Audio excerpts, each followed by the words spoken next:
네, 토크앤드시티 코너로 넘어오셨습니다.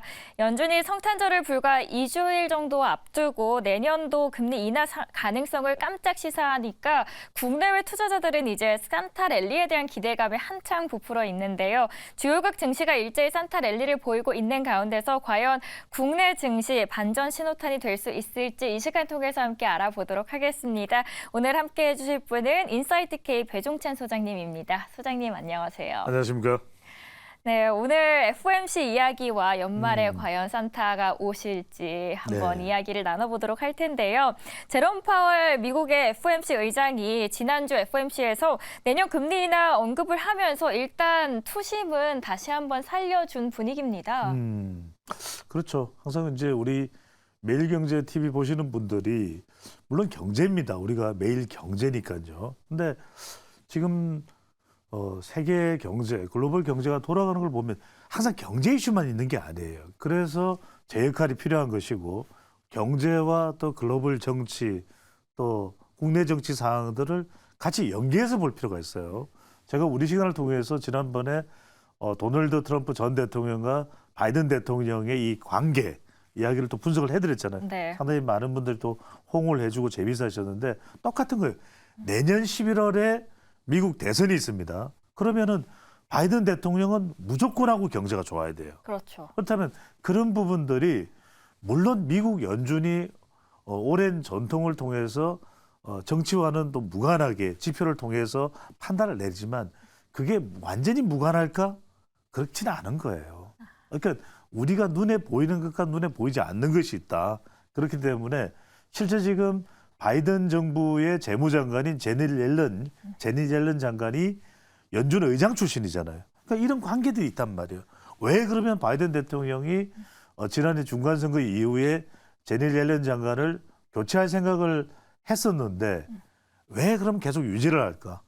이 경제를 연준과 함께 연계하면서 본인의 내년 대선에도 뭔가 그 부분을 잘 가져가야 되겠다. 그런 생각을 할 수밖에 없어요.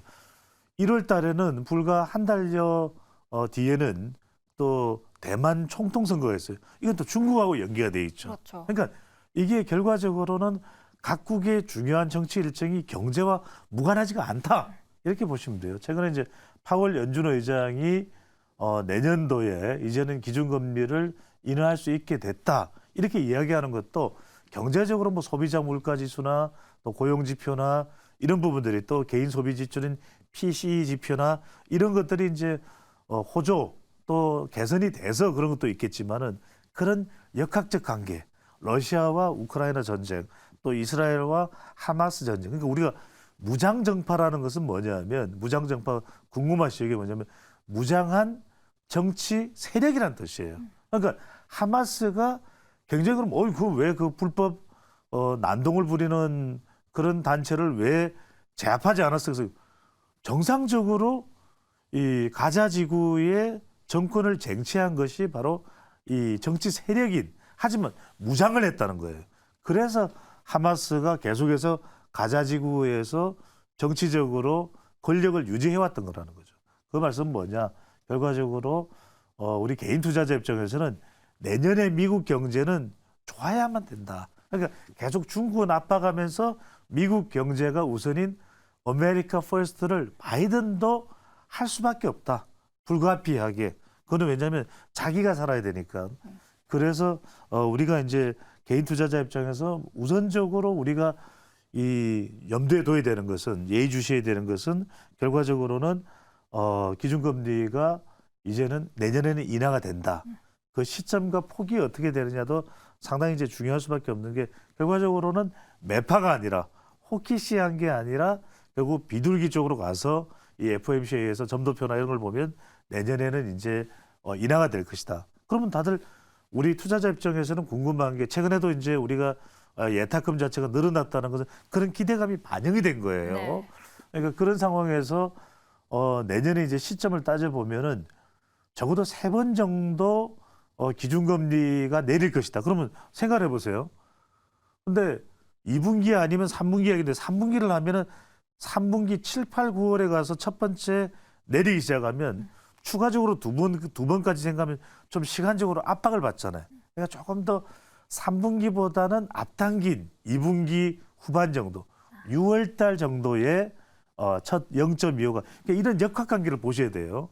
그래야 6월 달, 9월 달, 뭐 또 11월 달 정도. 그래서 세 차례 정도를 내릴 수 있다. 근데 또 하나 우리가 주목해야 되는 거는 대체로 지금 연준의 이 또 기준금리를 바라보는 전문가들의 분석은 큰 폭으로 내리기보다는 좀 신중하게 0.25 정도, 혹 중간에 한 두 번째나 세 번째는 0.5도 나올 수는 있어요.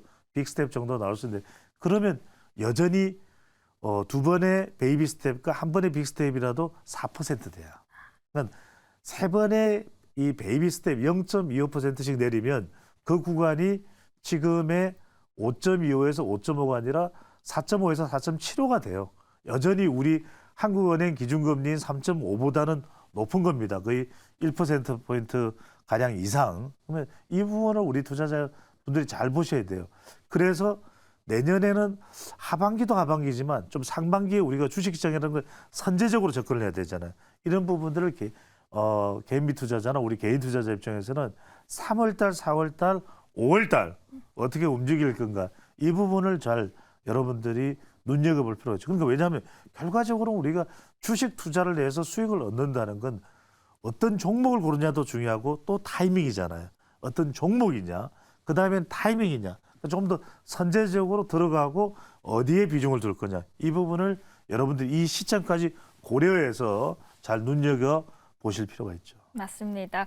정치와 경제가 뗄래야 뗄 수 없이 연결되어 있다 보니까 바이든도 미국 경제 살리기에 온 힘을 다하고 있습니다. 그래서 오늘 정치와 경제 그리고 이제 주식까지 다 아우르고 있는 소장님을 모신 건데 그렇다면은 상반기에 우리가 더욱더 집중을 해야 된다라고 하셨습니다. 미국이 만약에 기준금리를 인하할 경우 이제는 기술주가 더욱더 반등할 시점이 올 것이다라고 바라보고 있는데 그렇다면 우리 투자자분들 께서는 어디를 바라보는 게 좋을까요? 그렇죠. 결과적으로는 이제 뭐 성장주도 있고 저평가된 가치주도 있고 이건 일반적인 이야기일 거예요. 그러면 그래도 많이 꿈틀릴 곳이 어디냐, 어떤 분야냐, 섹터냐 이런 쪽인데 결과적으로는 그동안 기준금리에 억눌려 있었던 것이 또 반도체 쪽이었잖아요. 그렇죠. 또 이제 굳이 기준금리만 가지고 따져보면 우리가 뭐 건설주도 있을 수 있고 부동산 관련도 있을 수 있는데 일단은 이제 기준금리가 인하된다는 이 기대감 자체가 반영될 것은 그러니까 타이밍상으로 반도체도 바닥을 좀 찍으면서 2분기, 3분기 바닥을 찍고 4분기에 좀 올라가는 이런 모습을 보인다면 결국 내년 상반기에 주목받고 좀 더 팔짝팔짝 뛸 수 있는 것은 반도체 쪽이거든요. 그리고 인터넷 쪽도 그동안 상당히 묶여 있었던 것이 네카오죠. 그러니까 네이버나 카카오 쪽이었는데 그렇죠. 이쪽도 서서히 이제 네이버도 그렇고 이따가 자세하게 말씀드리겠습니다만 카카오도 그렇고 조금 꿈틀거리면서 금리가 인하된다라고 하는 기대감 자체가 반영이 되고 있다. 그만큼 이제 개인 투자자들뿐만 아니라 외국인이나 기관도 이 매도 또 매수 이런 수급 현황을 보면 우리가 그렇게 이제 판단을 할 수 있을 것 같고요. 또 하나 중요한 것이 지금 현재 상황 자체도 삼성전자와 SK 하이닉스가 랠리를 또 견인하고 있다. 결과적으로는 최근의 상황을 보면 앞서 코너에서도 우리가 이제 국회에서 어떤 결정이 나올지 뭐 예상을 할 수는 있습니다만 결국 2차 전지가 아주 또 많이 올라갔던 것 때문에도 한 방 먹은 게 있지만 대주주 양도세 이 부분도 좀 영향을 미쳤잖아요. 그죠? 그런 상황에서 LG 엔솔이 가져갔던 이 시총 2위 자리를 다시 하이닉스가 가져갔단 말이에요. 그건 결과적으로 반도체 쪽으로 또 수렴되고 있다라고 하는 부분, 이 부분에 주목을 하면서 반도체와 관련된 부분 중에서는 어느 쪽이냐, 이 부분에 우리가 또 더 구체적으로 들어가줘야 돼요. 그다음에 또 하나가 이제 인터넷 관련주, 이른바 IT 기술주인데 이 부분도 그동안 사실은 이제 뭐 우리가 금리가 올라갈 때 뭐 채권 할인율이야 이건 굉장히 상식적인 우리 해석을 할 수 있는 부분이잖아요. 좀 억눌려 있었고 목눌림 현상이 있었다. 차트를 보시더라도 실제로 그런 게 뭐 월봉이나 일봉에서도 확인할 수가 있잖아요. 그런 부분들이 이제는 조금씩 개선될 수밖에 없는 상황. 그러니까 그만큼 반도체 경기가 이제는 조금씩 꿈틀거리면서 좋아질 것이다. 또 우리가 반도체 그러면은 박정 앵커도 알잖아요. 우리가 가장 중요하게 생각하는 지표가 필라델피아, 그렇죠. 델피아, 필라델피아. 그러니까 필라델피아 지수도 지금 2년 만에 최고치로 올라왔고 이런 것 자체가 바닥을 지났느냐 계속 궁금해하던 것이 이제는 기준금리가 인하될 것이라는 것이 예고된 상황에서는 바닥을 지날 것이다가 좀 더 이제 분명하게 드러나는 그런 상황이라고 본다면은 이런 면에서는 우리가 시장 자체에 대해서 좀 더 낙관적인 기대를 할 수 있는데 결과적으로는 또 이제 이 최근에 HBM 광대역풍 메모리, 뭐 고대역풍 이건 뭐 번역하기 나름인데 결과적으로는 D램과 낸드도 다시 한 번 더 이제는 단편 조직이 아니라 여러 개를 겹친 그런 이제 이른바 HBM 쪽으로 이 초점이 맞춰지고 있잖아요. DDR도 DDR5가 나오고 있는 그런 상황이기 때문에 이런 점에서 이제 SK 하이닉스가 선도를 하고 있다 시장을 이런 면에서 본다면 대체적인 지금 반도체 시장에 대한 전망이 2004년 5년 쪽에 좋아진다. 그게 내년이잖아요. 그렇죠. 그럼 2005년까지 2년 정도 계속 지속이 되는데 HBM에 대해서는 뭐 2025년까지만이겠어요. 그 이후에 6년, 7년 계속해서 앞으로 성장세가 유지되는데 고성장이 일단 2025년까지 예상되고 있는 상황이기 때문에 이 부분에 우리가 더 큰 기대감을 걸 수 있다라고 봐야 되겠죠. 기준금리 인하로 촉발될 수 있는 첫 번째 섹터가 바로 반도체다라고 이야기를 해주셨어요. 얼마 전에 미국의 필라델피아 반도체 지수도 2년 만에 최고치를 기록을 해주면서 첫 번째 스타트를 시작을 해줬고요. 그리고 메모리 반도체도 이제 겨울이 조금씩은 끝나가는 것 같습니다. 가격도 조금씩 더 올라오고 있고요. D램과 낸드의 가격도 다시 한번 상승세를 이뤄내주고 있습니다.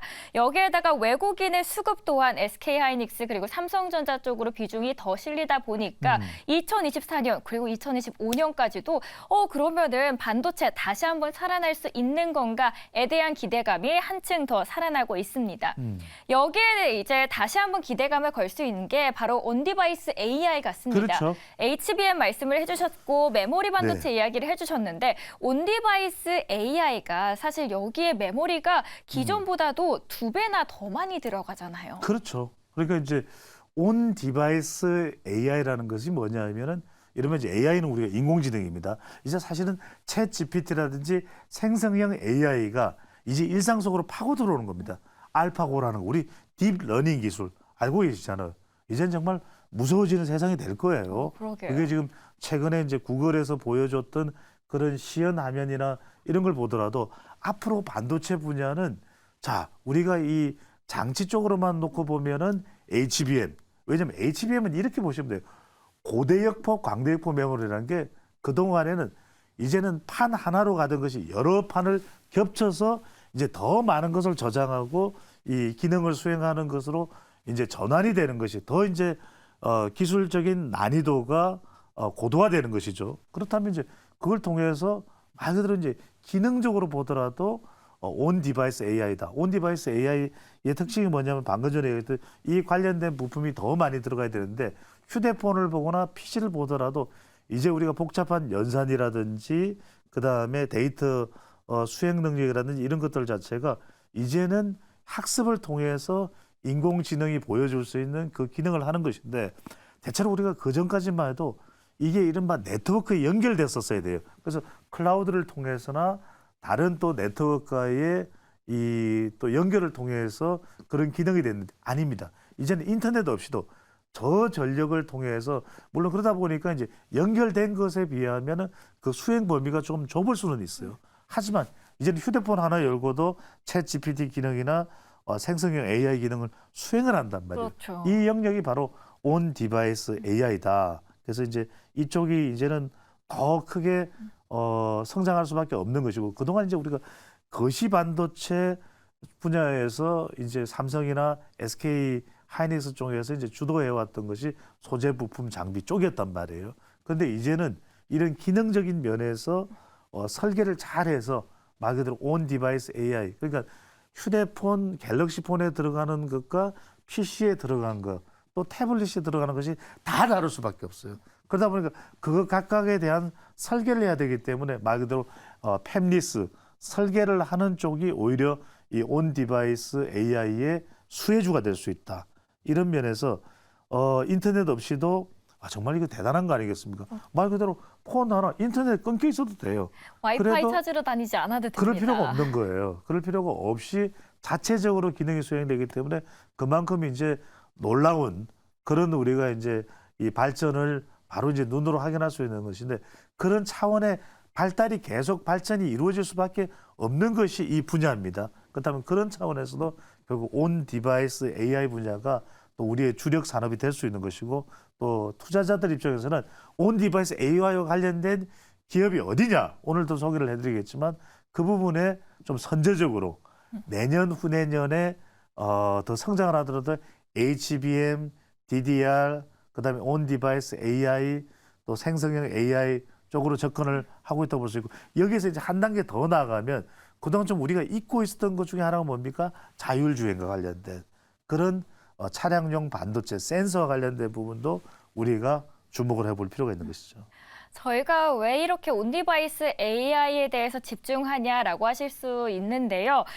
반도체를 크게 봤을 때는 GPU, CPU 그리고 메모리가 있습니다. 그런데 메모리가 한국이 최강이고 그 안에서 만약에 온디바이스 AI가 많이 활성화가 된다. 그 안에 2배나 많은 메모리에 대한 수요가 더 많이 일으켜질 거고 그렇다면 한국의 기업들에 대한 수요는 더 많아질 수밖에 없을 텐데 그 안에서는 어떤 기업들이 가장 큰 수혜들을 입을까요? 그렇습니다. 최근에 이제 모건 스탠리나 이런 기업들이 어디에다가 지분을 확보하고 있냐. 그러면은 사실 이런 관련된 기업들이에요.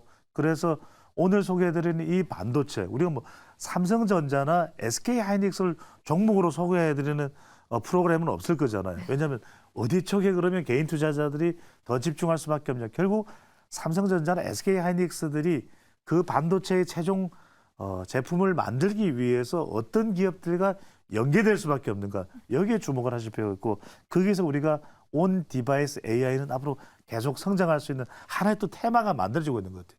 왜냐하면 우리가 그동안 이 2차 전지는 이제 실제 이가 기대 가능한 그런 또 섹터였던 것이고 그래서 우리가 계속해서 뭐 올 한 해 내 뭐 에코냐 에코가 아니냐로 또 떠들썩했던 거였잖아요. 네. 이른바 또 배터리 아저씨가 또 정계 진출을 또 선언을 한다고 그래서 상당히 또 화제를 모을 정도 그만큼 뜨거웠던 거예요. 그래서 그게 내년 총선과도 뭐 연결이 되는데 그래서 제가 계속 말씀드린 경제는 결코 정치와 무관할 수가 없습니다. 그리고 정치는 결코 경제와 무관할 수가 없는. 아니 선거를 통해서 당선된 윤석열 대통령이 영업사원 1호를 이야기하는 것은 결국 경제와 연결돼 있다 이렇게 볼 수밖에 없는 것인데 여기에서 그래서 퀄리타스 반도체나 또 가온칩스나 또 우리 시간을 통해서 제가 칩셋 미디어도 아마 훌쩍 시간이 훨씬 더 지났지만 언젠가 소개를 해드렸던 것 같아요. 제주 반도체나 오픈 엣지 테크놀로지나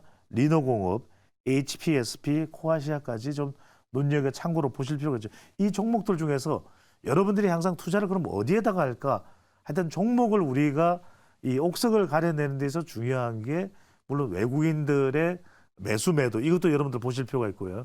그다음에 또 하나는 뭐냐면 기존의 이 반도체 산업을 이끌어가고 있는 또 삼성이나 SK하이닉스와 어떤 관계가 있는가 이런 관계 삼성에서 또 지분을 투자하는 그런 기업들도 있거든요. 그 기업이 어떤 기업인가를 좀 확인하는 것도 여러분들이 판단을 하는데 아주 기묘한 그런 기준이 될 수 있을 겁니다.